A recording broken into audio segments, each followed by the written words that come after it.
Барлықтарыңызға сәлем достар. Бүгін сіздермен көрсей қызық арнасы. Бұл видеода біз Спанч Боб мультсериалы туралы топ 5 факт айтатын боламыз. Ал ендеше бастаймыз. Байқасаңыздар, Патриктің үлкен Сэм деген атты әпкесі бар. Бірақ сіздер келесі видеодан кейін әпкесі деп айта алмайсыздар ау. Сэм!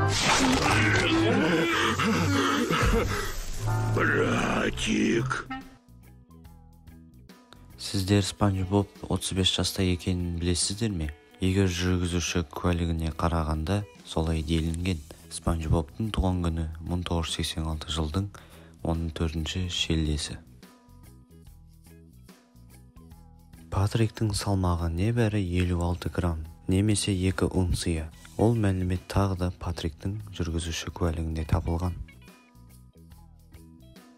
Егер сіздер Сквидвардты кальмар десеңіз, қателесесіздер. Өйткені кальмарларда 8 аяқ болады, ал Сквидвард болса 6 аяқты болып келеді. Яғни ол осьминог.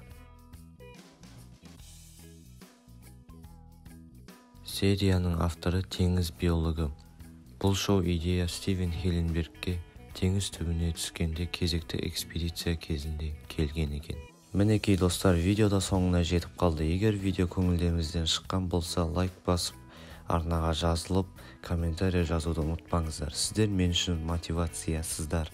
Ал қоштаспаймыз, келесі көріскенше.